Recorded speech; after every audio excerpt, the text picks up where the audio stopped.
In her closing remarks, Leila Pakala, UNICEF Regional Director for Eastern and Southern Africa, started by lauding the government of Kenya for its commitment to early childhood development. Colleagues, friends, all gathered here today, please allow me to start these closing remarks first and foremost by thanking the government of Kenya for hosting this very important milestone conference. The commitment of everyone here today representing government, particularly at technical levels, but also at the highest levels of government, including His Excellency Honorable Uhuru Kenyatta, is truly laudable and an example of what we need in terms of leadership and commitment moving forward. She went on to note the key deliberations reached at the conference. This past week has seen the following 5 key elements that are central to the early childhood agenda on this continent. First is the launch of the Nurturing Care Framework. While building on existing practices, the framework compels all of us to consider what we must do to ensure that health, nutrition, education, and protection systems, platforms, and delivery mechanisms are better focused on supporting caregivers in giving their children the very best start in life. Second is the exciting initiative of the African Union Commission to develop a new cluster on early childhood development and education, which will add the African Union's strong political voice to the growing call for more and better early childhood development programs, including early childhood education. Third, discussions this week have emphasized the importance of paying special attention to the needs of vulnerable groups of young children and their families, including those affected by violence, conflict, and emergencies. This focus on the vulnerable and the excluded should be central to our vision and our work. We must give the greatest priority to those children most at risk of being excluded so that unequal opportunities in one generation do not lead to unequal outcomes for the next.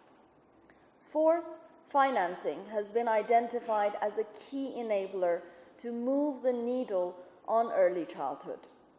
Your deliberations have shown that the bulk of the resources needed to deliver on the Sustainable Development Goals for young children will need to come from domestic public sources, and there is no ambiguity in this key message. Your conversations on the partnerships required to meet early childhood obligations have been instrumental. We all have a role in this regard.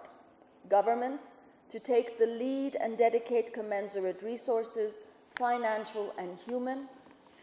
Donors, development and humanitarian partners to provide catalytic funding and equally important technical support and advice to countries.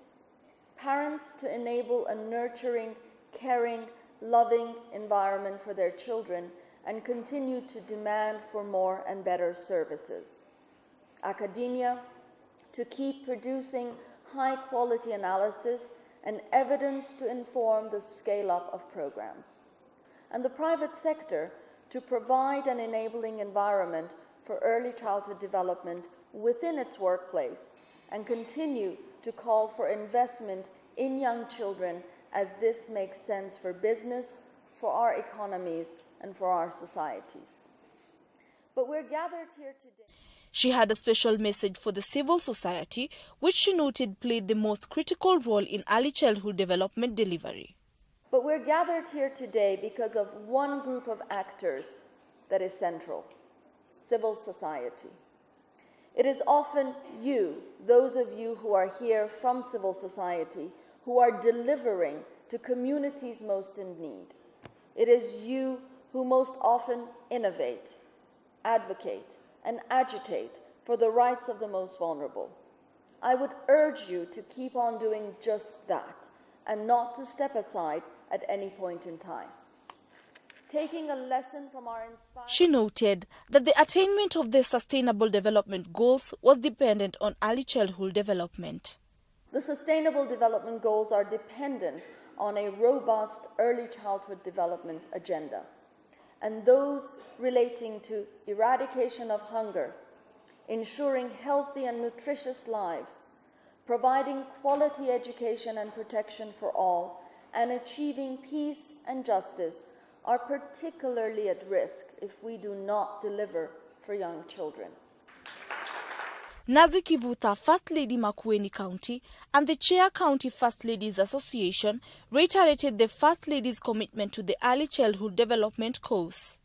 I want to emphasize, or rather confirm, our commitment as the County First Ladies that we want to take this one on as champions. Because we know where we sit, we can make a difference, because we are the spouses of the people who lead the counties. And being spouses of the people who lead the counties, and also mothers, which is very important, we have the children at heart. They are here. We want to promise that from today onward, we are going to be chief advocates for our little children.